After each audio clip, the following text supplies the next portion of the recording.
नमस्कार, मैं गणेश जोशी। आज हमारे साथ बातचीत करने के लिए उपस्थित हैं हल्द्वानी के प्रसिद्ध योगाचार्य, योग विशेषज्ञ पाला मेहता जी।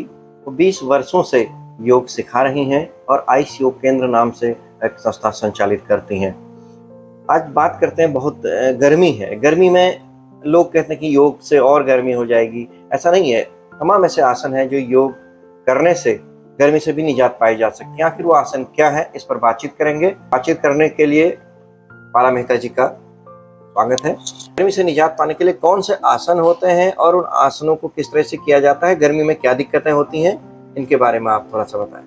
हर साल गर्मी अपना जो स्तर है बढ़ाती चली जा रही है। तापमान निरंतर ऊपर की ओर उठ रहा है। तो जो योग अभ्यास हम करते हैं, हर मौसम में एक जैसे हमें योगाभ्यास नहीं करने होते। हमें मौसम के अनुसार चयन करना चाहिए।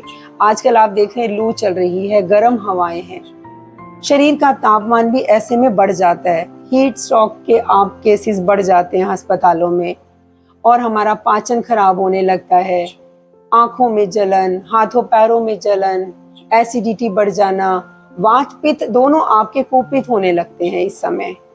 और पित्त जनक स्किन की डिजीजेस हैं आपकी, माइग्रेन होने लगता है, हमारा बीपी जल्दी हाई होता है, हमारा क्रोध, चिड़चिड़ापन, एंजाइटी, ये सब भी हमारे जो मानसिक विकार हैं ये भी इस गर्मी में बढ़ते हैं।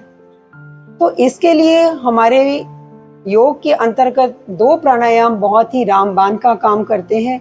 वो है शीतली प्राणायाम और शीतकारी प्राणायाम।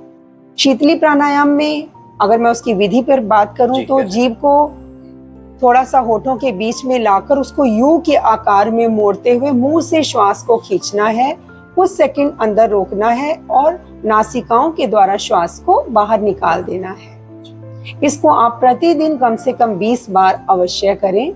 और दूसरा शीतकारी है, जिसका आप दांतों से दांतों की लाइन एक के ऊपर एक मिलाकर जीभ पीछे से आपकी टच करेगी दांतों को, और आप मुंह से श्वास को खींचेंगे, फिर से रोकेंगे और नासिका से बाहर निकालेंगे। तो ये दोनों ही प्राणायाम यथा नाम तथा गुण शरीर पर ठंडा प्रभाव डालते हैं। ये कब करना चाहिए? ये हम प्रातःकाल या सायंकाल जब भी आपको समय मिले आप कर सकते हैं। आप जैसे गर्मी के मौसम में बाहर से आए हैं, आपको बहुत ज्यादा गर्मी लग रही है, या आप कहीं स्टेशन पर बैठे हुए हैं या पब्लिक में बैठे हुए हैं, कहीं पर भी आप इसका अभ्यास करके अपने आप को कूल कर सकते हैं, अपने आप को शांत कर सकते हैं। बीमारी को लेकर इसमें अगर किसी को कोई बीमारी है या इसका भी उसको करना चाहिए, नहीं करना चाहिए? हाँ बिल्कुल, इसमें अगर आप हाई ब्लड प्रेशर वाले हैं तो ये आपको बहुत ज्यादा लाभ देगा। और अगर आपका लो बीपी है तो आप इसको विशेष निर्देशन में ही करें, क्योंकि इसमें हमारा पैरासिम्पैथेटिक नर्वस सिस्टम एक्टिवेट होता है। इसके साथ एक हमारा प्राणायाम और है, चंद्रभेदी प्राणायाम। जैसे कि योग के अंतर्गत हमारी दोनों नासिकाओं को बांटा गया है। जो बाई नासिका है वो चंद्र स्वर है, दाई नासिका हमारा सूर्य स्वर है।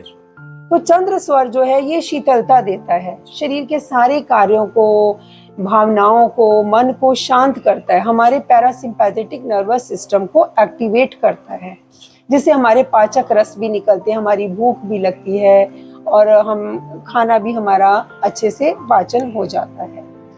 और तो हम ये चंद्रभेदी प्राणायाम में जो है कि बाई नासिका से श्वास लेते हैं और बाई से ही बाहर छोड़ते हैं, 20 बार करते हैं, और दाई को हम उतनी देर में बंद रखते हैं। और किसी समय आप आए हैं, आप प्राणायाम नहीं कर पा रहे हैं, तो आप दाई करवट लेट जाइए, आपका बायां स्वर चलने लगेगा।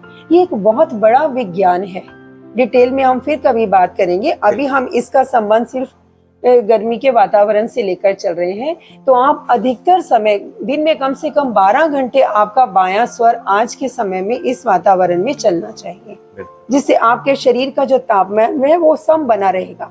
इसी के लिए हम अनुलोम विलोम प्राणायाम भी करते हैं कि हम दोनों का, अगर आपका दायां स्वर ज्यादा चल रहा है, आपको नहीं पता, अनुलोम विलोम करने से बाएं स्वर और दाएं स्वर दोनों से जब हम सांस इधर से इधर करते हैं, एक नासिका से दूसरी नासिका में, तो वो दोनों में एक संतुलन स्थापित होने लगता है। थैंक यू, नमस्कार।